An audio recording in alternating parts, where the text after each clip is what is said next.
నేనే గుంటూరుకి తీసుకొచ్చి హాస్పిటల్ చూపించి 1 lakh రూపీస్ ఖర్చు చేస్తామండి. ఇప్పటికీ 20 lakhs దాకా ఖర్చు పెట్టామండి. అతనికి టానిక్ క్యూర్ కావట్లేదు. అతను ఏంటంటే ఫుడ్ బాగా ఎక్కువ తీసుకుంటాడు, మొత్తం వెళ్ళేసి కాళ్ళల్లో పడిపోతుంది, కాళ్ళకు పుళ్ళు కూడా పట్టినాయండి. అలాంటిది నేను మన శ్రీనివాస్ సార్ గారు చెప్పినట్టుగా ఒకసారి మన చూడండి అంటే 4 months ముందు చెప్తే అసలు పట్టించుకోలేదండి. నేను మళ్ళీ గట్టిగా అరిచి అన్న నీకు నేను చూస్తున్నాను అని చెప్పి సార్ని మళ్ళీ తీసుకెళ్తే సార్ చూసి పుండు పడి ఇంకా వాళ్ళన్నది ఒకటే అండి, కాలు అయితే తీసేయాలన్నారు. అంత ప్రాబ్లం అండి. ఆ చెడు అంతా ఉండి ఇప్పుడు గట్టిగా 15 రోజులండి మన కోర్స్ వాడేస్తుంది. ఇందాక సార్ చెప్పినట్టు 4 సప్లిమెంటరీస్ కంటిన్యూ తీసుకుంటున్నాడండి. అతనికి ఇప్పుడు మళ్ళీ మా ఆఫీస్కి అతనే నడుచుకుంటూ వచ్చి నోని సిరప్లు 15 రోజుల్లో 3 బాటిల్స్ తాగాడండి.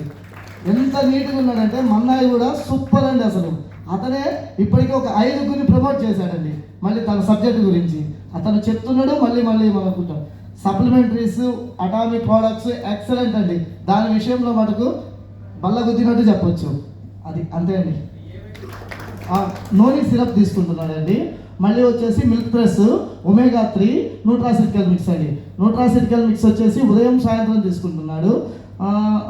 ఒమేగా 3 2 అండి డైలీ, ఒకటే ట్రిప్కి. ఎందుకంటే తనకు వెయిన్స్ అన్నీ ఎక్కువగా ఉన్నాయి కాబట్టి అది గట్టిపడటం కోసం 2 తీసుకుంటున్నారు. మిల్క్ ప్రెస్ వచ్చేసి ఉదయము సాయంత్రము. నోని సిరప్ 40 ml ఉదయము సాయంత్రం అండి. కంటిన్యూ అవుతుంది. 15 రోజుల్లో రిజల్ట్స్ అండి ఇది. అది దానికి నేనే కారణం చూపిస్తున్నాను. థ్యాంక్ యూ అండి.